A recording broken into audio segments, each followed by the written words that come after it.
வழியாக சொல்றப்ப கோவை மண்ணின் மைந்தன்ல முதல்ல சொல்லிட்டு சேலம் மண்ணின் மைந்தன். சேலத்தில் பிறந்து சேலம் லிட்டில் படித்து இங்கே அத்தனை எல்லாம் சர்டிஃபிகேட் வாங்கி பச்சைதாஸ் காலேஜ் போய் வாழ்க்கையில் பெரிய இடத்துல ஒரு நண்பர் யார் சொன்னாலும் எனக்கு தெரியல. நம்ம ஆந்திரா நாகராஜ் சார் சொன்னார், வறுமை ஏழ்மை பிறந்து நான் இப்போ அந்த உச்சத்தை கோடி சொன்னேன். நான் பிறந்த பேர் கோடிச்சுன்னா சேலத்துக்கு ஹோட்டல் இருக்குது, அதனுடைய ஓனர் பையன் தான்.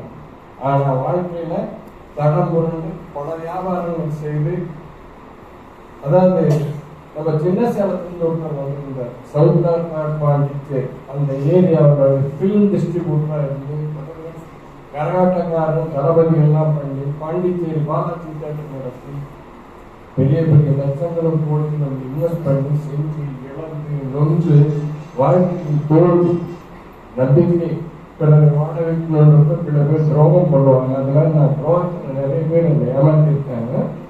அதெல்லாம் விட்டு வேணான்னு சொல்லிட்டு கோயம்புத்தூர்ல இருந்தேன். நான் இவ்வளவும் என் கதையை சொல்லணும்னா ஒவ்வொருத்தரும் ஒரு விதம் ஏழ்மையிலிருந்து வருமானம் வரணும்னு கோடீஸ்வரனா போறாங்க. நான் கோடீஸ்வரனா பிறந்து ஏழ்மை எங்க தோல்வியை பார்த்து இன்னைக்கு நான் ஒரு சுதந்திரமா இருக்கிறேன்னா அதுக்கு காரணம் பிவிசி மெட்டான்ற ஒரு கம்பெனி. அந்த கம்பெனியில நான் 6 வருஷத்துக்கு முன்னாடி இணைஞ்சி அதை சொல்லிக் கொடுக்க கூட இல்லாம கோயம்புத்தூர் எந்த தலைவரும் சேர்த்தவங்கலாம் வேற கம்பெனி போயிட்டு இங்க நான் கீழே இருக்கிறவங்களுக்கு சொல்லிக் கொடுக்கணுன்றதுனாலே நான் இந்த மீட்டிங்கு வருவேன். அப்ப நம்ம எம்என்சி குரூப் சார்பில் ஆதரவு கொடுத்து உனக்கு இன்னைக்கு நான் மீது பேர் எவ்வளவு சம்பாதிக்கிறாங்கிறது எனக்கு முக்கியம் இல்லை, பிரச்சனையும் இல்லை. ஒரு 10,000 ரூபாய் கிடைச்சா போதும், சம்பளத்துக்கு போனா உனக்கு வயசாச்சு சம்பளம் கூட கொடுக்க மாட்டேன்னு சொல்ற நேரத்துல இன்னைக்கு நான் இங்க ஒரு 25 சம்பாதிக்கக்கூடிய, அதாவது 70,000 ரூபாய் யாராவது கொடியல்னு சொன்னாங்க எனக்கு தெரியாது. நான் இதுல இந்த ஒரு வருஷத்துல இன்னைக்கு ஒரு 70,000 ரூபாய் மாசம் சம்பாதிக்க முடியுன்ற ப்ரூஃபான ஒண்ணுதான் என் டீம்ல நான் சொல்லிட்டு. நான் டீம்ல ஜாஸ்தி கூப்பிட்டு வர முடியாது. காரணம் என்னன்னா நிறைய தோல்வியை சந்திச்சதுனால ஒரு தோல்வியை மட்டுமே காட்டக்கூடியவர்கள் நினைச்சிட்டு இருப்பாங்க. அப்படி தோல்வியே பார்த்து என் கூட ஒரு நண்பர் அவருக்கு ஒரு காப்பாற்றணுன்றதுனால என் நண்பர் ஒருத்தர் அழைச்சிட்டு வந்திருக்கேன்.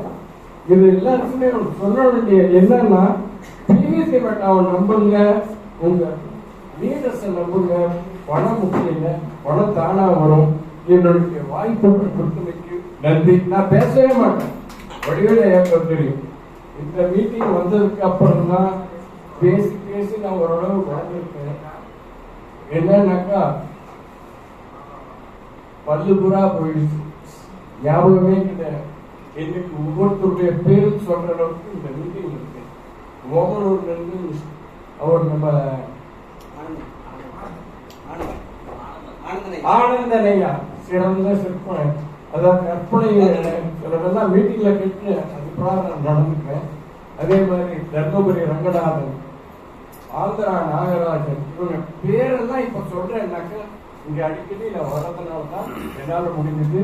நாமளும் எல்லாரும் சம்பாதிக்க முடியும்ன்ற நம்பிக்கை கிடைச்சது. வாழ்த்து.